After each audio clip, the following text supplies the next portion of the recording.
ZEE5 ಇರುವಾಗ ನೀವು ನಿಮ್ಮ ನೆಚ್ಚಿನ ಶೋಗಳನ್ನ ಎಂದಿಗೂ ಮಿಸ್ ಮಾಡಿಕೊಳ್ಳುವುದಿಲ್ಲ. ಅದು ಸಂಪೂರ್ಣ ಉಚಿತವಾಗಿ.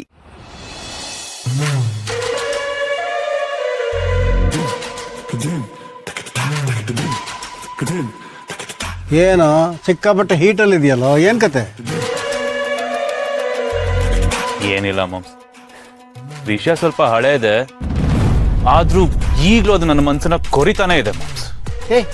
ಏನು ನೀನ್ ರೋದ್ನೆ? ಸ್ವಲ್ಪ ಬಿಡಿಸಿ ಹೇಳು ಅಳಿಮಯ್ಯ. ಇನ್ನೇನಿರುತ್ತೆ ಮಾಮ್ಸ್ ನನ್ನ ರೋದ್ನೆ? ನಿನಗ್ ಗೊತ್ತಿಲ್ವಾ? ಹಕ್ಕಿನ ಪ್ರಶ್ನೆ, ಇಷ್ಟು ದೊಡ್ಡ ಮನೇಲಿ ನಮ್ಮ ಸ್ಥಾನ ಏನು ಅನ್ನೋ ಪ್ರಶ್ನೆ, ನಾವು ಈ ಮನೆಗೆ ಏನು ಅನ್ನೋ ಪ್ರಶ್ನೆ. ಲೈಫಾ ಮಾಮ್ಸ್ ನಮ್ದು? ನಮ್ದು ಒಂದು ಬಾಳ ನಾಯಿ ನಾಯಿ ಪಾಡು. ಓ ಅದು ಹಳೆ ಗಾಯ ಕಣ ಅಳಿಮಯ್ಯ. ಅದನ್ನ ಮತ್ತೆ ಕೆದಕ್ತಿಯ? ಇದಕ್ಲೇಬೇಕು ಮಾಮ್ಸ್. ಇಷ್ಟು ದಿನ ಆಸ್ತಿ ನಮ್ಮ ಪಾಲಕ್ ಬರುತ್ತೆ ಅಂತ ನಾವೇನೇನೋ ಸ್ಕೆಚ್ ಹಾಕೊಂಡು ಕೂತ್ಕೊಂಡ್ರೆ, ಈಗ ಕಾಂಪಿಟೇಷನ್ ಆಗಿ ಇನ್ನೊಬ್ಬ ಹುಡ್ಕೋತಾ ಇದ್ದಾನಲ್ಲ, ಉರಿಯಲ್ವಾ ನಮ್ಗೆ? ನಾವೇನ್ ಈ ಮನೇಲಿ ಇಷ್ಟು ದಿನ ಅಣ್ಣ ಅತ್ತಿಗೆ ಅಂತ ಅವರಿಬ್ರು ಚಾಕ್ರಿ ಮಾಡಿದ್ದಾಯ್ತು, ಈಗ ಹುಟ್ಟೋ ಮಗು ಚಾಕ್ರಿ ಮಾಡ್ಬೇಕಾ ನೆಕ್ಸ್ಟ್ ನಾವು? ಹ್ಞೂ ಅಳಿಮಯ್ಯ. ಚಿಕ್ಕಪ್ಪ ಅಂತ ಓಡ್ ಬಂದ್ರೆ ಅಂಡು ತೊಳಿಬೇಕಾಗತ್ತೆ. ಅದೇ ಅದೇ ಅದೇ ಮಾಮ್ಸ್ ನನ್ಗೂ ಉರಿತಾ ಇರೋದು. ಇನ್ನು ಎಷ್ಟು ದಿನ ಅಂತ ಇವ್ರು ಚಾಕ್ರಿ ಮಾಡ್ಕೊಂಡ್ ಬಿದ್ದಿರ್ಬೇಕು ನಾವು? ಇವ್ರ ಹಂಗಲ್ಲ ಇನ್ನು ಎಷ್ಟು ದಿನ ಅಂತ ಇರ್ಬೇಕು ನಾವು? ಇಂಡಿಪೆಂಡೆಂಟ್ ಆಗೋದು ಯಾವಾಗ? ಹೆಸರಿಗಷ್ಟೇ, ನೋಡೋದಕ್ಕೆ ಮಾತ್ರ ನಾವು the great royal Diwan family members. ಆದ್ರೆ ಈ ಮನೇಲಿ ಗುಲಾಮ್ರ ತರ ಬದುಕ್ತಾ ಇದೀವಲ್ಲ ಮಾಮ್ಸ್ ನಾವು. ಇದು ಒಂದು ಜನ್ಮನ, ಇದು ಒಂದು ಬಾಳ. ನಾಚಿಕೆ ಆಗುತ್ತೆ ಅಲ್ಲ ಮಾಮ್ಗೆ. ಬೇರೆ ಯಾರು ಸಿಗ್ಲಿಲ್ವ ಮದ್ವೆ ಆಗೋದಕ್ಕೆ? ಈ ಅಪ್ಪನೇ ಆಗ್ಬೇಕಿತ್ತ? ಸಾಯೋದು ಸತ್ತ, ಸರಿಯಾಗಿ ಬಿಟ್ಬಿಟ್ಟು ಸತ್ತ. ಅವನ ಬದಲು ಬೇರೆ ಯಾವನಾದ್ರೂ ಮದುವೆ ಆಗಿದ್ರೆ ಕಾಲ್ ಮೇಲೆ ಕಾಲ್ ಹಾಕೊಂಡು ಜುಮ್ ಅಂತ ರಾಯಲ್ ಆಗಿ ಬದುಕಬೋದಿತ್ತು ನಾವು. ಏನ್ ಸುಖ ಆಯ್ತು ನಮ್ಮ ಮದುವೆ ಆಗಿ? ಏನೂ ಇಲ್ಲ. ಹುಟ್ಟುಸ್ದ ಭಿಕ್ಷೆ ಬೇಡಿ ಅಂತ ಬಿಟ್ಬಿಟ್ಟು ಹೋದ. ಸೂಟು ಬೋಟು ಹಾಕೊಂಡು ಭಿಕ್ಷೆ ಬೇಡ್ತಿರೋ ರಾಯಲ್ ಫ್ಯಾಮಿಲಿ ಮೆಂಬರ್ಸ್ ನಾವು, the great Diwan family members. ಇಷ್ಟೆಲ್ಲ ಆಗಿರೋದು ಸತ್ತು ಸ್ವರ್ಗದಲ್ಲಿ ಮೇಲೆ ನೆಮ್ಮದಿಯಾಗಿದ್ದಾನಲ್ಲ ಅವ್ನು ನಮ್ಮಪ್ಪ ಅನ್ನಿಸ್ಕೊಂಡವನು, ಅವನಿಂದಾನೆ. ಏನೋ ಮಾತಾಡ್ತೀಯ? ಸ್ವಲ್ಪ ಗೌರವ ಇರ್ಲಿ. ಎಷ್ಟಾದ್ರೂ ನಿನ್ನ ಅಪ್ಪ ಕಣು. ನಿನ್ನ ಅಮ್ಮನ ಕಿವಿ ಬಿದ್ದರೆ ಏನಾಗುತ್ತೆ ಗೊತ್ತೇನೋ ನಿಂಗೆ? ಅಳಿಮಯ್ಯ, ಮಾತು ಹೇಳ್ತೀನಿ ಕೇಳ್ಕೊ. ಅವಳು ಏನ್ ಬೇಕಾದ್ರೂ ಸಹಿಸ್ಕೋತಾಳೆ. ಆದ್ರೆ ನಿನ್ನ ಅಪ್ಪನ ಬಗ್ಗೆ ಒಂದೇ ಒಂದು ಮಾತಾಡಿದ್ರು ನಿನ್ನ ಕತೆ ಅಷ್ಟೇ. ಅವರು ಅಂದ್ರೆ ಅಷ್ಟು ಅಭಿಮಾನ ಪ್ರೀತಿ ಕಣೋ ಅವಳಿಗೆ. ಅವ್ರು ತುಂಬಾ ಒಳ್ಳೆಯವರೇ ಕಣೋ ನನ್ನ ಭಾವ. ನೋಡು, ಕೆಲವು ಅನಿವಾರ್ಯತೆಗಳಿಂದ ತಪ್ಪುಗಳಾಗಿರ್ಬೋದು. ಅಳಿಮಯ್ಯ, ನೀನು ಅವ್ರ ಬಗ್ಗೆ ಇಷ್ಟು ಹಗುರವಾಗಿ ಮಾತಾಡಬಾರ್ದು ಕಣೋ, ಅದು ತಪ್ಪಾಗುತ್ತೆ ಪುಟ. ಏನ್ ತಪ್ಪು ಮಾಮ್ಸ್? ಯಾವ ತಪ್ಪು ಇಲ್ಲ. ಯಾವ ಸಿಮೆ ಮನುಷ್ಯ ಮಾಂಸ ಅವನು? ಕಣ್ಣಾರ ನೀನ್ ನೋಡ್ತಿದ್ದೆ ತಾನೆ ನಮ್ಮನ್ನ ಎಂತ ಸ್ಥಿತಿಲಿ ಇಟ್ಬಿಟ್ಟು ಹೋಗಿದ್ದಾನೆ ಅಂತ. ಇಷ್ಟಾದ್ಮೇಲೂ ಇಲ್ಲ ಅಪ್ಪ ನೀನೇ ನನ್ನ ದೇವ್ರು ಅಂತ ಅವ್ನ ಫೋಟೋನ ತಲೆ ಮೇಲೆ ಇಟ್ಕೊಂಡು ಮೆರೆಸ್ಬೇಕಾ ನಾನು?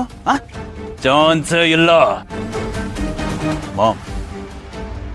ಈ ಎದೆ ಬಗ್ದು ನೋಡಿದ್ರು ಅಪ್ಪ ಅನ್ನೋ ಹೆಸರಲ್ಲಿ 1 ಗ್ರಾಮು ಕೂಡ ಮರ್ಯಾದೆ ಸಿಗೋದಿಲ್ಲ ನಿನಗೆ.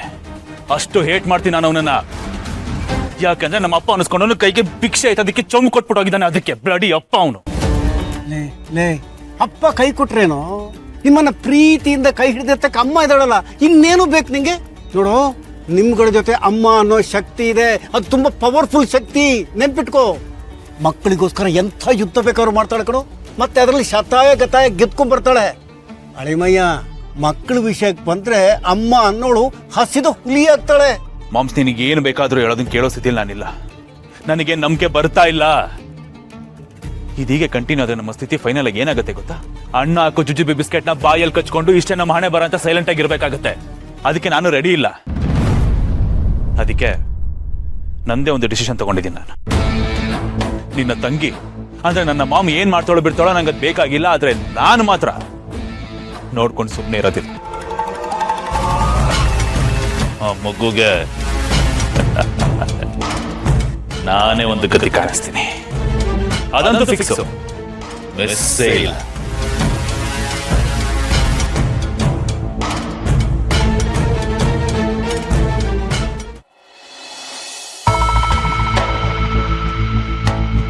ಸಿಸ್ಟರ್, ಏನ್ ಸಿಸ್ಟರ್ ಇದು? ಪಾಪ್ಕಾರ್ನ್ ತರ ಪಟ ಪಟ ಪಟ ಸಿಡಿತಾ ಇದೆಯಲ್ಲ. ತಂಡ ಕೂಲ್. ಏನ್ ತಂಡಕೊಳ್ಳಿ ನಿನ್ ತಲೆ? ಅಯ್ಯೋ ದೇವ್ರ, ಸಮಾಧಾನ ಮಾಡಕ್ ಬಂದ ನನ್ನ ಮೇಲೇನೆ ಸಿಡಿತಾ ಇದೆಯಲ್ಲ ಸಿಸ್ಟರ್. ನನ್ನೂರಿ ನನಗೆ ನೀನೇನ್ ಸಮಾಧಾನ ಮಾಡೋದು? ನೀನೇ ನೋಡ್ದಿಯಲ್ಲ ನೆನ್ನೆ ಏನೇನು ಆಯ್ತು ಅಂತ. ಎಲ್ಲ ನಮ್ಮ ಕಂಟ್ರೋಲ್ಗೆ ಬರುತ್ತೆ ಅಂತ ನಾನು ಕನಸು ಕಾಣ್ತಾ ಇದ್ರೆ ಎಲ್ಲ ಹಾಳಾಗೋಯ್ತು. ಕೈಗೆ ಬಂದಿರೋ ತುತ್ತು ಬಾಯಿಗೆ ಬರಲಿಲ್ಲ ಅನ್ನೋ ಥರ ಆಗೋಯ್ತು. ಸಿಸ್ಟರ್ ಅದನ್ನ ನೆನೆಸ್ಕೊಂಡಾಗೆಲ್ಲ ಸಾಯೋ ಥರ ಸಂಕಟ ಆಗುತ್ತೆ. ಇನ್ನೇನು ಗುರಿ ಮುಟ್ಟಿದ್ವಿ ಅಂದ್ಕೊಳ್ಳುವಾಗಲೇ ಎಲ್ಲ ಉಲ್ಟಾ ಪಲ್ಟಾಗೋಯ್ತಲ್ಲ.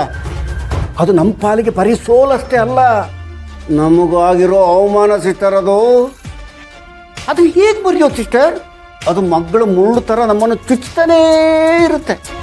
ಸಾಲದು ಅಂತ ನಮ್ಮ ಮುಂದೆನೆ ಖುಷಿ ಹಾಕಿದ್ದಾರೆ, ಮಕ್ಕಳ ಬಗ್ಗೆ ಕನಸು ಕಾಣ್ತಾ ಇದ್ದಾರೆ. ಗೌತಮ್ ಅಂತೂ ಈ ಲೋಕದಲ್ಲೇ ಇಲ್ಲ. ಮಗು ಆಗದ್ ಮುಂಚೆನೆ ಎಷ್ಟೊಂದು ಸೆಲೆಬ್ರೇಟ್ ಮಾಡ್ತಿದ್ದಾನೆ. ಇನ್ ಮಗು ಆದ್ಮೇಲೆ ಹೇಗೆ ಸೆಲೆಬ್ರೇಟ್ ಮಾಡ್ಬೋದಣ್ಣ? ಹಬ್ಬ ಮಾಡ್ಬಿಡ್ತಾನೆ ಸಿಸ್ಟರ್. ಅಂಬಾರಿ ಥರ ಮಗುನ ತಲೆ ಮೇಲೆ ಕೂರ್ಸ್ಕೊಂಡು ಊರೆಲ್ಲ ಮೆರೆಸ್ತಾನೆ. ಅದೇ ಅಣ್ಣ ನನಗೆ ಯೋಚನೆ ಆಗ್ತಾ ಇರೋದು.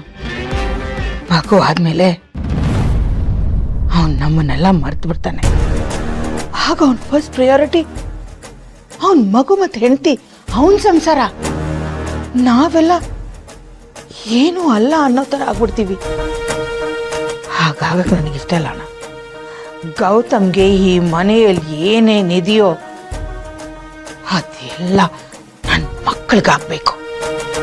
ಅವನಿಗೆ ಮಕ್ಕಳು ಆಗದೆ ಇದ್ದಿದ್ರೆ ಅವನದಂತ ಏನೆಲ್ಲ ಇದೆಯೋ ಅದೆಲ್ಲ ನನ್ನ ಮಕ್ಕಳಿಗೆ ಬರ್ತಾ ಇತ್ತು.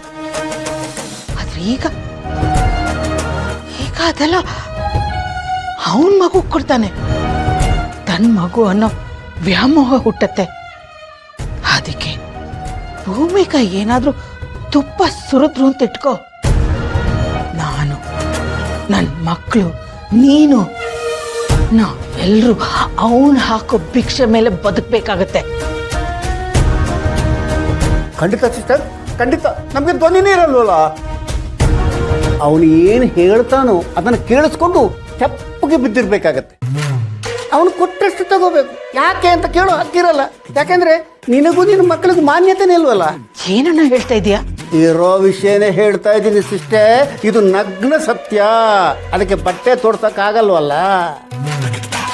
ನೀನು ನನ್ನ ಭಾವನೆ 2ನೇ ಹೆಂಡತಿನೇ ಆಗಿರ್ಬೋದು, ಆದ್ರೆ ಅದಕ್ಕೆ ಯಾವ ದಾಖಲೆನೂ ಇಲ್ವಲ್ಲ.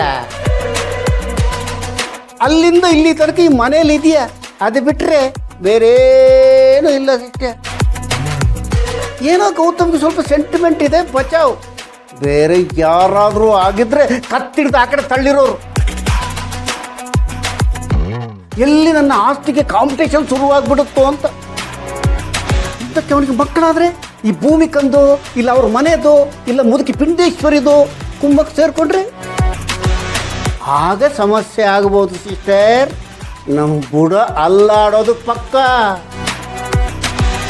ಸಿಸ್ಟರ್. ನೀನಿದಕ್ಕೆ ಅವಕಾಶ ಮಾಡಿ ಕೊಡಬಾರ್ದು. ಇದು ನಮ್ಮ ಅಳಿಯುಳಿವಿನ ಪ್ರಶ್ನೆ.